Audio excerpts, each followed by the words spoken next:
देखिए जी, बात करते हैं रिलेशंस के ऊपर। ठीक है, रिलेशंस क्या होते हैं? ठीक है, और रिलेशन के बारे में बात करते हैं कि दो सेट्स हों अगर हमारे पास दो सेट्स हों बेटे, देखिएगा, ए एक सेट है हमारे पास, 1 2 3, ठीक है, और बी हमारे पास एक सेट है, ए एंड बी। ठीक है, तो बात करते हैं। तो रिलेशन क्या होता है? देखिए, इनका हम क्रॉस प्रोडक्ट ले लेते हैं, ए क्रॉस बी। तो ए हमारे पास क्या है जी, 1 2 3 है। ठीक है, मल्टीप्लाई, इसको Cartesian product of A and B भी कहते हैं, और ये ए और बी ऐसे आ गया। कार्टेशियन प्रोडक्ट कैसे लेते हैं बेटे, ये मैंने बताया था आपको। तो देखिए, सबसे पहले हम कहेंगे कि जो 1 है वो ए के साथ ऑर्डर पेयर की फॉर्म में लिखेंगे, फिर 1 को बी के साथ ऑर्डर पेयर की फॉर्म में लिखेंगे, फिर 2 को ए के साथ ऑर्डर फॉर्म में लिखेंगे, 2 को बी के साथ ऑर्डर फॉर्म में लिखेंगे, सिमिलरली 3 को भी। देखिए, पहले 1 को लिखेंगे ए के साथ, फिर 1 को लिखेंगे बी के साथ, फिर 1 को दोनों के साथ लिख लिया, फिर 2 की बारी आ गई, 2 को लिखेंगे ए के साथ, फिर 2 को बी के साथ। ठीक है, फिर 3 को ए के साथ, ठीक है, और फिर 3 को बी के साथ। तो ये आपके पास जो आ गया ना, ये आ गया ऑर्डर पेयर आ गया आपके पास। ठीक है, ए और बी का। अच्छा, इनमें से कोई इसका ये एक सेट बन गया डेफिनेटली, ये इनके एलिमेंट्स हैं, यानी कि ये एक एलिमेंट है, ये दूसरा एलिमेंट है, तीसरा एलिमेंट है, ये सारे एलिमेंट्स हैं, यहाँ पे ऑर्डर पेयर है।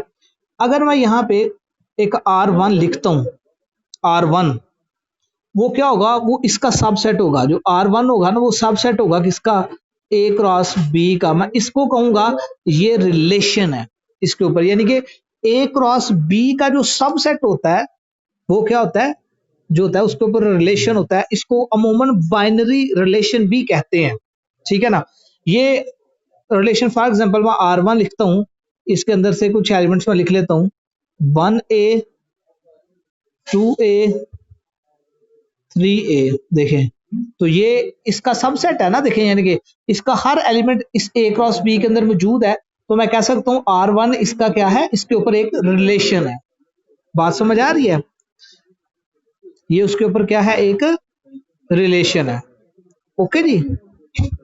सिमिलरली, यानी कि इसका R2 आप लिख सकते हैं, दूसरा कोई लिख दें, कोई सबसेट लिख लें आप, उसमें आप लिख दें जी 2A है, फिर 3B, ये भी इसका सबसेट है, तो ये एक रिलेशन होगा।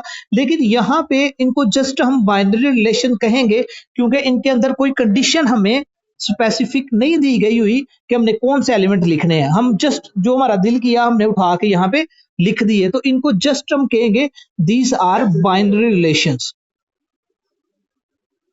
दीज आर बाइनरी रिलेशंस, यानी कि आप ये कह सकते हैं रिलेशन किसी भी कार्टेशियन प्रोडक्ट का सबसेट होता है। यानी कि ये कार्टेशियन प्रोडक्ट था, ये इसके सबसेट दो लिखे, तो ये क्या होंगे, इसके ऊपर रिलेशंस होंगे। ठीक है जी। अभी थोड़ी से आगे चलते हैं रिलेशन को मजीद डिस्क्राइब करने के लिए। फॉर एग्जाम्पल, ए आपके पास एक सेट है 1 2 3, ठीक है जी, और बी आपके पास एक सेट है मेरे बच्चों 4 5 एंड 6। ए क्रॉस बी लें जी। ए क्रॉस बी कैसे लिखा जाएगा, पहले 1 को 4 के साथ लिखा जाएगा, फिर 1 को 5 के साथ लिखा जाएगा, फिर 1 को किसके साथ लिखा जाएगा, 6 के साथ लिखा जाएगा। ठीक है, फिर 2 को लिखा जाएगा मेरे बच्चे 4 के साथ, फिर 2 को 5 के साथ लिखा जाएगा, फिर 2 को 6 के साथ। सिमिलरली 3 को 4 के साथ लिखा जाएगा, फिर 3 को 5 के साथ लिखा जाएगा, फिर 3 को 6 के साथ लिखा जाएगा। ये आ गया कार्टेशियन प्रोडक्ट। ठीक है जी। अब देखिए रिलेशन, इसके ऊपर मैं कैसे डिफाइन करता हूँ। रिलेशन मैं ऐसे डिफाइन करता हूँ इसके ऊपर कि आप ए क्रॉस बी, यानी कि इसके अंदर कहता है आप ऑर्डर पेयर लिखें। कौन से ऑर्डर पेयर लिखें, जिसमें ए जो है, जिसमें बेटे जो ए है वो, जो ए है वो छोटा हो किससे, बी से। ठीक है ना, तो इसका क्या मतलब है, यानी कि अगर आप ऐसे लिखे ए बी लिखा हुआ ऑर्डर पेयर, तो मतलब जो पहला डिजिट है वो छोटा होना चाहिए दूसरे से। तो देखें इसके अंदर अब हम देखेंगे कि इनमें कौन सा ऑर्डर पेयर है जिसमें पहले वाला डिजिट दूसरे वाले से क्या है, छोटा है। ठीक है, तो कौन सा देखिए, जिसमें 1 4 से छोटा है तो इसके अंदर 1 4 भी आ जाएगा। ठीक है जी, फिर ये भी आ जाएगा, इसके अंदर 1 5 भी आ जाएगा, फिर 1 6 भी आ जाएगा, फिर 2 4 भी आ जाएगा, फिर 2 5 भी आ जाएगा। और उनके आप कह सकते हैं सारे इसके अंदर आ जाएंगे। ठीक है, क्योंकि हर एक में ये कंडीशन होल्ड हो रही है कि जितने भी ऑर्डर पेयर है यहाँ पे इसके अंदर ए क्रॉस बी के अंदर, उनमें जो पहला एलिमेंट है वो दूसरे से छोटा है। ठीक है, अगर अब मैं कहता हूँ R2 ऐसा लिखें मेरे बच्चों, R2 ऐसा लिखें, R2 ऐसा लिखें ए बी के जिसमें ए बराबर हो बी के, यानी कि दोनों एलिमेंट्स क्या हो, बराबर हो। फॉर एग्जाम्पल यहाँ पे तो नहीं मौजूद, लेकिन मैं कहता हूँ फॉर एग्जाम्पल इधर 4 4 आ जाता, इधर नहीं है, मैं अपने पास से एडिशनल लिख रहा हूँ आपको समझाने के लिए, और 1 1 भी होता है इसके अंदर। तो इसके अंदर कौन से एलिमेंट्स आने थे, यानी कि जिस ए बी कहता है वो वाले आने थे जो एक दूसरे के बराबर हो। तो कौन कौन से हैं, ये आ जाना था 1 1 क्योंकि ये दोनों एक दूसरे के बराबर है, और क्या आ जाना था 4 4। ये बेटे मैंने अपने पास से लिख के आपको समझाया है, ये एक्स्ट्रा इसके अंदर मौजूद नहीं थे, मैंने खुद से लिख के आपको बता दिया कि अगर होते इसके अंदर तो ऐसे लिखना था। फॉर एग्जाम्पल अगर नहीं है तो ये खाली सेट आ जाना था, अदरवाइज ये क्या आ जाना था, R2 को हमने कहना था ये क्या है, एम्प्टी सेट है, क्योंकि अगर ये ना होते तो हमने कहना था कि इसके अंदर कोई भी एलिमेंट ऐसा नहीं है कि जिसमें एलिमेंट सेम हो पहले और दूसरे, लिहाजा ये हमारे पास सिंपल एलिमेंट आ जाना था। बेटे यहाँ तक किसी को कोई प्रॉब्लम है तो आप मुझसे पूछ सकते हैं। नेक्स्ट हमारे पास है प्रॉपर्टीज ऑफ ए रिलेशन। ठीक है,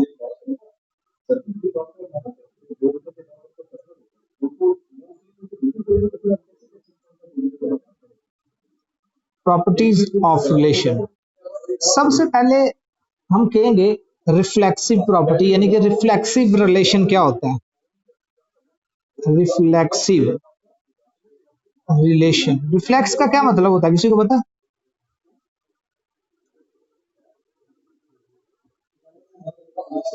जी बेटे, बच्चा मुझे बताएगा कि रिफ्लेक्सिव का मतलब क्या होता है।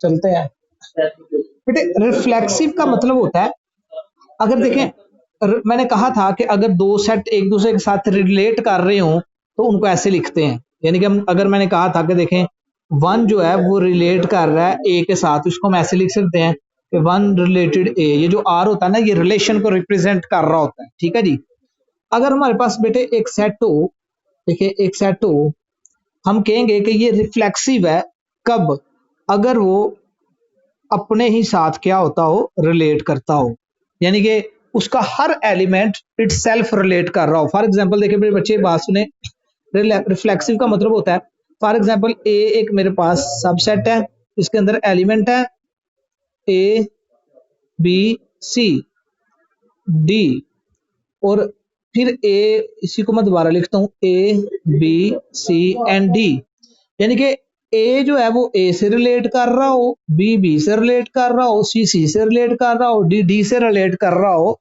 तो इस रिलेशन को मैं क्या कहता हूं, रिफ्लेक्सिव रिलेशन कहते हैं, यानी कि जिसमें हर एलिमेंट इट सेल्फ रिलेट कर रहा हो। फॉर एग्जाम्पल बेटे देखें, देखिएगा जरा, ए फॉर एग्जाम्पल, एग्जाम्पल के साथ इसको मैं कराऊंगा रिफ्लेक्सिव रिलेशन को, ये मैंने एक टेम्परेरी एग्जाम्पल दी है, ये आगे इसकी मेन एग्जाम्पल मैं देने लगा हूं। जो ए है हमारे पास बेटे फॉर एग्जाम्पल वो है 1 2 3, ठीक है, तो रिफ्लेक्सिव कैसे पता चलेगा, मैं ए क्रॉस ए लेता हूं, ए क्रॉस ए आएगा 1 2 3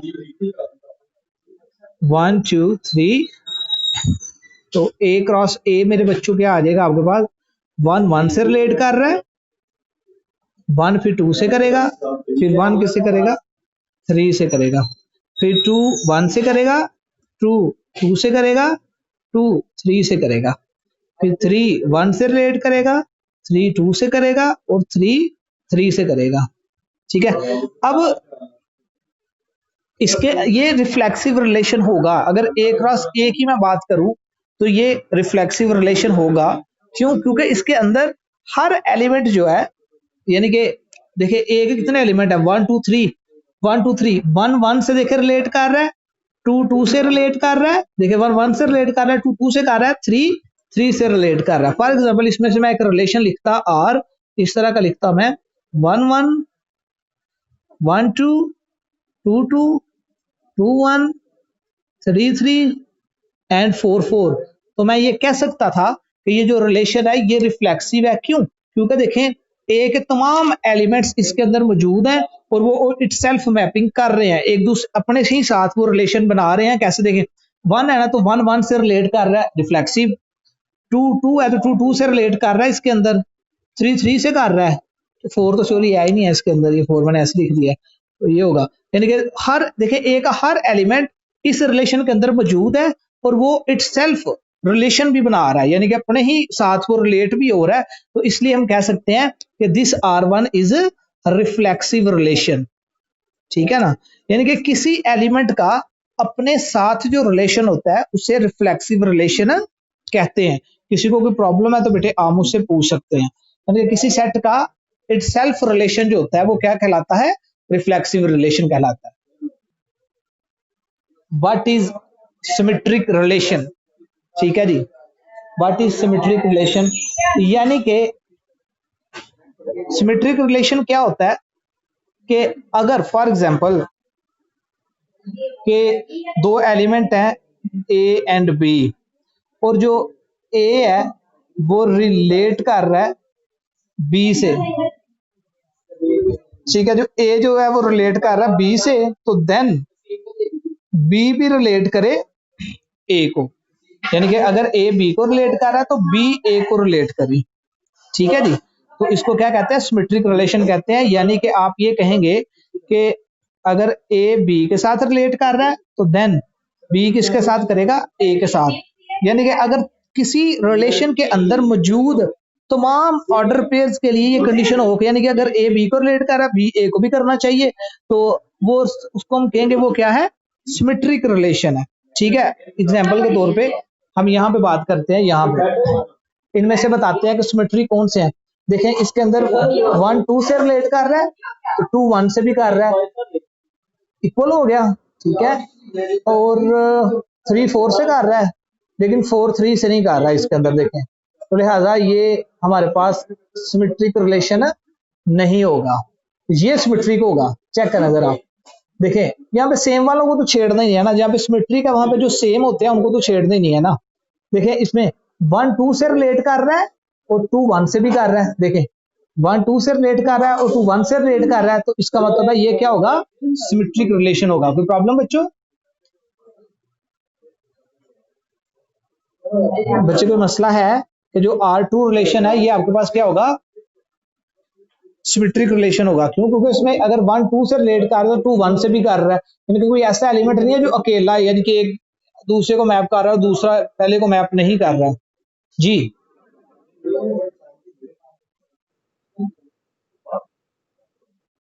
एक मिनट है मैं देखता हूँ। अच्छा जी, R2 हो गया ना, R3 की बात करते हैं। देखें 1 सेम को नहीं छेड़ना, 1 2 से मैप कर रहा है, 2 1 देखें 2 1 से भी कर रहा है, ठीक हो गया। 1 4 से कर रहा है मैप, 1 4 से कर रहा है तो 4 1 से भी कर रहा है। चेक करें जरा, तो ये भी क्या होगा? सिमेट्रिक होगा। R3 जो होगा ये भी क्या होगा? सिमेट्रिक होगा। ओके बच्चे, यानी कि उसके अंदर मौजूद हमने एलिमेंट्स देखने होते हैं कि अगर एक उसका उल्टा होना चाहिए, यानी कि उसके अंदर मौजूद। R4 की बात करते हैं, देखिए 2 1 से मैप कर रहा है ना, लेकिन 1 2 से कहीं पे भी मैप नहीं कर रहा, लिहाजा एक पे हमें नहीं मिला तो हम आगे किसी का देखेंगे नहीं, यहीं पे छोड़ देंगे और कहेंगे कि R4 जो है ये सिमेट्रिक रिलेशन नहीं है। ओके, ये सिमेट्रिक नहीं है। ओके बच्चों, अच्छा जो सिमेट्रिक नहीं हो, अच्छा मैं बाद में बताता हूं। देखिए पहला रिलेशन सिमेट्रिक नहीं था ना, जो सिमेट्रिक नहीं होता बेटे उसे एंटी सिमेट्रिक कहते हैं। ठीक है, जो सिमेट्रिक हो उसे सिमेट्रिक कहते हैं, जो सिमेट्रिक ना हो उसे एंटी सिमेट्रिक कहते हैं। ठीक है, देखिए ये सिमेट्रिक नहीं है तो लिहाजा ये एंटी सिमेट्रिक होगा, ये सिमेट्रिक है, ये भी सिमेट्रिक है, ये 4 जो है ये सिमेट्रिक नहीं है, ये एंटी सिमेट्रिक होगा। देखें इसको चेक करते हैं, R5 को 1 2 से मैप कर रहा है और 2 1 से कर रहा है, नहीं कर रहा। देखिए पहला हमने चेक किया, पहले की हमें उल्ट नहीं मिला, यानी कि 1 2 से मैप कर रहा है 2 1 से कर ही नहीं रहा, तो लिहाजा R5 जो है ये भी सिमेट्रिक रिलेशन नहीं होगा। फिर ये कौन सा होगा?